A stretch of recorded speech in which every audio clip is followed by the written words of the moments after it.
L'ensemble des lois est ce qui nous permet de vivre ensemble. Cet édifice est en perpétuels travaux. Allez, courage les gars! Cet édifice tient debout car il repose sur un socle solide. La Constitution. Mais tu nous en parles dans un autre épisode, non? Exact. La loi crée des droits, des devoirs, protège ou limite notre liberté. C'est une décision collective prise par les représentants du peuple, le Parlement. L'idée se trouve souvent dans le programme d'une majorité politique. Et là, la loi est votée? Oh non, loin de là. À ce stade, elle n'est qu'une promesse. Si le texte est rédigé par un parlementaire, c'est une proposition de loi. Si c'est par le gouvernement, c'est... Un projet de loi. C'était marqué. Le texte est ensuite soumis au Conseil d'État. Les membres de cette institution donneront un avis sur le texte. Ils sont super sérieux, dis donc. Heureusement, oui. Ils diront si le texte est bien écrit, si juridiquement, il ne crée pas d'interférence avec d'autres lois existantes. S'il le faut, le parlementaire ou le ministre qui porte la loi rectifiera son texte en fonction de l'avis du Conseil d'État. Et après? Le texte passe en Conseil des ministres, puis est validé par le président de la République. Ok, je valide.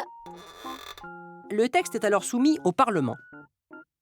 Il est d'abord examiné par un groupe restreint de députés spécialisés dans le domaine dont traite le projet, comme l'économie ou la défense par exemple. Ce sont les commissions. Oh, c'est qui lui?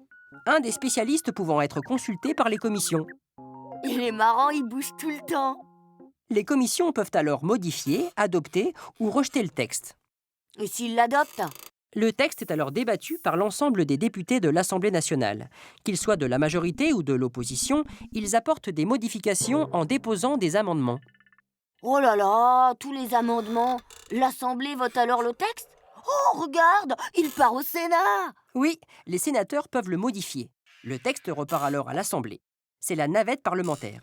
Si un accord n'est pas trouvé, on réunit une commission mixte paritaire, formée de 7 députés et 7 sénateurs pour trouver un compromis. S'ils échouent, les députés auront le dernier mot. Quand la loi est enfin votée, elle est promulguée et publiée au journal officiel. Ouf, fini. Mais non, il manquera encore les décrets d'application, des précisions décidées par le gouvernement qui permettront que la loi soit applicable et trouve sa place définitive dans l'édifice. Mais l'agencement peut être brisé si, avant la promulgation par le président de la République, le Conseil constitutionnel déclare le texte inconstitutionnel. Alerte rouge, ça veut dire quoi? Que le texte est non conforme à la Constitution, qu'il met en danger tout l'édifice, et là, il faut tout recommencer. Oh non. Le projet, le Conseil d'État, le Conseil des ministres, les commissions, la navette parlementaire, la commission mixte paritaire... Et c'est reparti mon kiki.